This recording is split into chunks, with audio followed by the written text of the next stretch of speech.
ba loolu taay nar ñu jural yeneen musiba ci wàllu réew mi wala ci wàllu bitim réew. waaw parce que affaire bi mooy affaire Bati Plus bi ak Batimat bi dafa am ñaari affaire yu mu wute yu mu wane. bu njëkk bi mu njëkk a wane mooy alal ji libanais yi ak ñeneen homme d'affaires di sàcc réew mi kenn xamul nu mu toll. xam nga Ousmane Sonko dafa mos a ñëw sama bureau Yerim Post ñuy waxtaan ma ne ko mais yow li ngay diggee est-ce que mën nga ko def parce que booy li ngay diggee dafa laaj xaalis bu bari mu ni ma dinaa la wax benn affaire mu ni ma li may diggee yëpp soxlawuñu benn xaalisu bitim réew pour def ko ma ne ko soxlawuñu xaalis bi mooy lan mu ni ma li ñuy sàcc rek ci réew mi ci l'impôt rek. mën na financer waaw mu ne ma li ñuy sàcc rek ci réew mi maanaam loo xam dafa doon dugg ci keesu réew mi ci l'impôt ñu koy sàcc rek mu ni loolu rek déjà boo ko jëloon di nga mën a régler problème yu bari ci Sénégal. mën na financer un plan de développement. te doo soxla xaalisu bitim réew. gis nga bi ma Ousmane Sonko waxan loolu maa ngi doon douter mais affaire bii laa xam ne li mu wax dëgg la parce que imagine-toi benn jour. gendarmerie def perquisition trouvé ci ay libanais parce que dañuy 650 millions du 550 millions tey damay def révélation fii xam nga xaalis bi ñaata la. 4 milliards la. 4 milliards du 650 millions. dañu jël 4 milliards ñu intervenir ci kaw ñu jox leen lépp ba mu des 600 millions ñu jël 600 millions yi consigné ko parce que xam nga xaalis ba mën ñu koon joxe mais 4 milliards lañu trouvé ci ñoom dégg nga baax li ma wax. loolu dinaa ci ñëw sax ci Yerim Post parce que dama ciy bind. 4 milliards en argent liquide c'est-à-dire bi gendarmerie demee def descente ci ñaari boutique yooyu 4 milliards lañu fa fekk argent liquide dañu commencé di ko compter tisbaar ba guddi mujj ñu dem jëli jigéen joo xam ne ni ci benn banque lay liggéeyee parce que ñi ko doon compter ay gendarme la dafa yeexoon ñu dem jëli benn jigéen buy liggéey ci benn banque pour mu ñëw compter leen ko. te xaalis la boo xam ne duñu ko retracer ci comptabilité. fenn caisse noire la liquide la dégg nga wax bi. ci benn libanais benn famille libanais benn jour waa léegi ñi fi nekk muy tubaab yeeg libanais ak yeneen sénégalais yeeg yooyu mais ñaata xaalis la ñuy sàcc réew mi par jour mais mun na loolu c'est extrêmement grave c'est-à-dire imagine-toi somme d'argent yi nga koy gagner ci réew lépp nga koy jël di ko def liquide feeñul ci benn comptabilité lépp ñu jël ko ci même jour ñi def ñooñu continuer di dox tranquillement et puis waaw déglu daxaar rek ma wax la parce que il faut sénégalais yi xam lan moo tax affaire bi garaaw parce que ñenn sax mën nañ jàpp mais Cheikh Yérim Seck lu tax muy wax ci lii lenn rek a tax c'est-à-dire li ci état sénégalais di ñàkk ci sàcc xaalis réew mu mel nii nga xam ne amuñu école yu baax tey éducation nationale li tax ñu gën a yokk pousse njàng bi xam nga lan la. ñàkk moyen. déedéet du ñàkk moyen de tey boo ubbi woon léegi nawet bi école yi abri provisoire la dafay taw kenn mënu faa jàng dégg nga wax bi. ay nit benn jour ñu précautionné fekk ñoom 4 milliards yu ñu sàcc yoo xam ni benn Sénégal du ci am benn dërëmu l'impôt benn jour benn commerçant en fait benn entreprise benn groupe muy groupe Farez nga xam ni mooy Mohamed Farez Hassan Farez Mehi Eldin Farez nga xam ni ñoo moom Kirène moom Presea def fer à béton et cetera léegi ñeneen ñi nga xam ni ñoo nekk ci réew mi di def business di sàcc xaalis bu toll noonu. état bi du ci teg loxo du ci def dara pendant ce temps nit ñi amuñu école lu ñuy jànge bu ñu demee ci hôpitaux yi da ngay gis sénégalais buy dee ndax 10 000 francs parce que amul lu mu jëndee chloroquine parce que dafa paludisme maanaam dafa sibiru mu faatu waaye léegi loolu duñ ci wax ci réew mi léegi ñun journaliste bu ñu waxul ci loolu lan la ñu war a wax. ku ci wax ñu ne dañ laa jënd. ñun dañ laa jënd mais man bu ñu jëlee jënd xëy ñële ñoo yor ñële kay ñoo yor xaalis bi jënd ñëpp ba kenn mënta wax jënd ñëpp bañ leen jël leen ak xaalis bu toll noonu ñoom ñëpp ñu continuer di dox. ñu jël benn doomu jigéenu jàmbur bu ndaw tëj ko kaso ni dafa jël 126 millions te ndaw si moo tax ñu xam yëf yi parce que dañ ko jël ne ko da ngaa sàcc téeméeri million ak ñaar fukk ak juróom benn man sama yoon newul ci moom parce que man défendre ma kenn ci dossier bi mais bu dul woon moom kenn du xam luubal yi nga xam ni famille Farez lañ fi def ndaw si biñ ko jàppee mun leen déedéet yëf yi demewul noonu ñii dañuy jël xaalis bi di ko yóbbu bis bu ne dañuy compter xaalis bi gars yi ni ko ana say preuve mu indi ay preuve am indi carnet wane xaalis bi génn yépp ñu compter ci carnet bi ci li mu bind rek ñu gis ni 2 milliards 800 directeur de société bi ki nga xam ne moo tudd. Christian Samra jël na ko ci. amul benn justification ñu laaj ko mu ni da ciy def ay dépenses exceptionnelles léegi loolu wax ko ci wolof. dépenses yi ñu xaarul. yaa ngi dégg mu ni loolu xaalis boobu dépense yu ñu xaarul la dégg nga. déglu ma xam ne mel ni ko yor caisse noire. déglu ma rek ñu ni léegi parquet bi nee na nañ ko def sous mandat de dépôt maanaam nañ ko jàpp daal ba pare kenn présenté wu ko juge d'instruction bi xam nga loolu yabaate la nga ni kii nañ ko jàpp ba pare te yóbboo ko ci juge bi ko war a jàpp xam nga loolu yabaate la. après ñu jël ndaw si. tëj ko kaso. xam nga Sénégal xam nga yooyu vraiment yooyu comme révolté wul honnêtement pour man amoo benn sens de la justice parce que dafa yomb trop famille Farès yor xaalis bi di corrompre nit ñi justice beeg ñëpp nërmeelu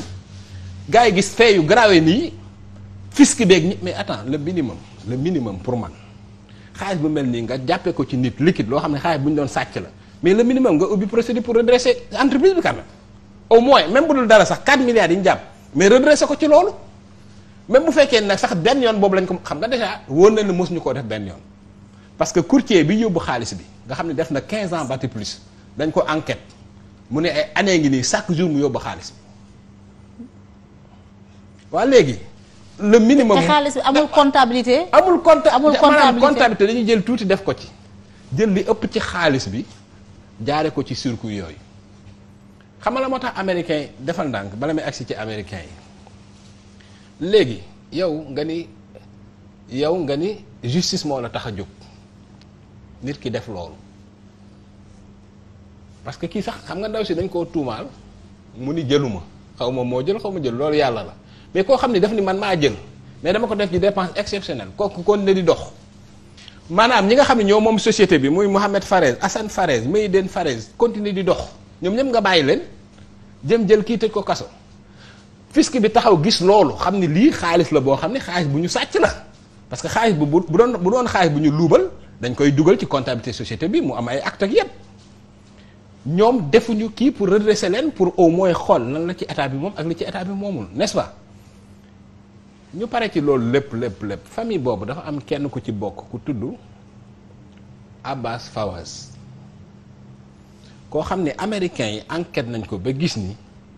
dafa bokk ci ñi nga xam ne nii ñooy jëla alal Sénégal di ko yóbbul benn nit bu tudd Hassan Nasrallah nga xam ni moo jiite Hezbollah libanais kooku trésor américain nañ ko fiché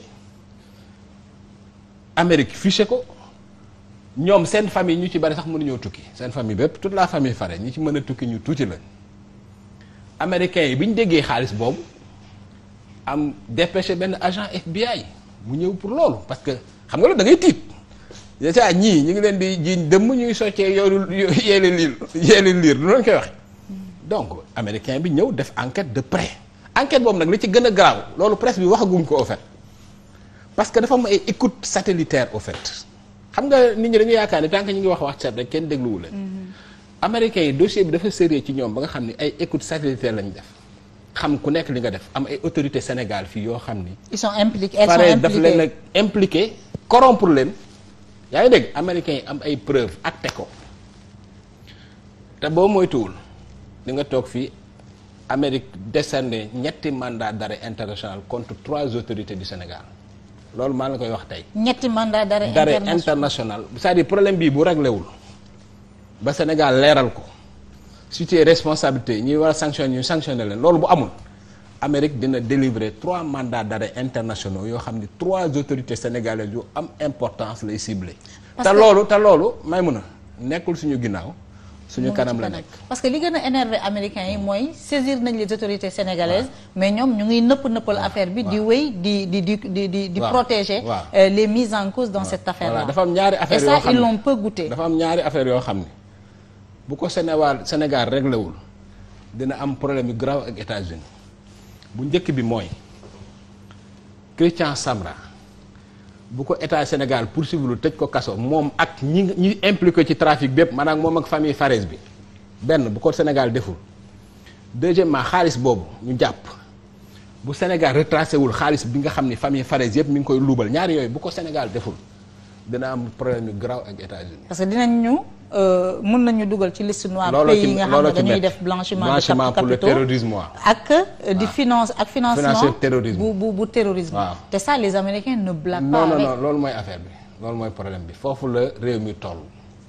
léegi nag ban conclusion lañ ci mën a tirer. mais balaa ngay tirer conclusion il paraît que même ci dossier bi dem nañ ba gis si ne dañuy falsifier signature ministre des finances pour ay exonération te loolu ñu ngi koy def avec la complicité de sénégalais yu nekk ci administration bi. mais ñi doon jël ci xaalis bi ñëpp mais c'est des grandes autorités de l'administration ndaw si feuille yi mu joxe mais ay kilifa yu mag lañ. yu nekk fu ne waaw.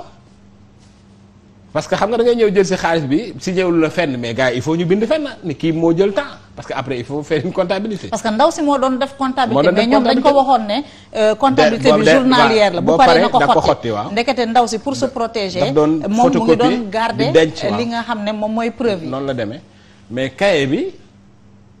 mais may mun a boo gisee reçu yi sa àdduna day tukki c'est-à-dire. boo gisee autorités yi impliqué wu ci loolu ak ñi ñu jox xaalis ak fi ñu nekk yépp ci nguur gi mais c'est man mosuma gis lu grave noonu. mais beneen problème bi mooy cabinet bi nga xam ne ministre de la justice moo ko moomoon moom mooy défendre famille. ministre de la justice moom affaire bi da cee takk rip. loolu moom te nee nañu. boo déglu la baax li ma la. moo ci teg loxo d'abord amul kenn ku bokk ci dossier bi muy avocat muy partie boo xam ni. da nga koy wax te du ni ministre de la justice moo nekk ci këru dossier bi amul. amul cabinet bi mu nekkoon cabinet bi mu nekkoon mooy défendre famille Farès son propre cabinet da nga wax bi en même temps dossier bi amul dara lu c'est-à-dire amul dara lu avancé loo xam ni c'est maanaam cabinet boobu lu mu bëgg ci dossier bi mooy am ñële lu ñu demandé ñu rejeté ko. parce que la fille dafa naa ñële lu ñu demandé ñu rejeté ko. bañ rejeté nañ demande de liberté provisoire. voilà pour la deuxième fois cabinet ministre bi nag lu ñu demandé ñu jox leen ko mais c'est soxna si nag loolu vraiment war naa tey xel nag dañu wax yow ñu ngi lay jiiñ yow yaay influencé dossier bi yow ministre bi ñu ngi lay jiiñ na la yow yaay influencé yow yaay wax ak juge d'instruction ci liñ mën a wax bokk ci liñ koy jiiñ ba pare yow sa cabinet di gérer dossier bi ba pare sa cabinet boobu lu ñu demandé ñu jox leen ko. ñeneen ñi lu ñu demandé ñu bañ soxna si loolu tey xel loolu tey na xel de. mais nga yaakaar ndax lii yëpp président mën na ko ñàkk xam ak taxawaayu ministre de la justice parce que bi mu ñëwee ci justice bi ba tey nekkoon avocat yor cabinet ñëw hérité de ce ministère là nga yaakaar lii yëpp président umpale na ko. man gëw ma ni mën na xew ci réew lu président de la république di umpale man gëw ba loolu. wala loolu bu mënee am ci réew mooy réew moom bakkanam mi ngi ci xott bu mënee am ci Sénégal loo xam ni mën na xew ak moyens yi état bi am yépp ci renseignement ci contre-espionnage ak un président de la République dafa rek yamul ci renseignement bi parce que ni ko renseignement intérieur yi maanaam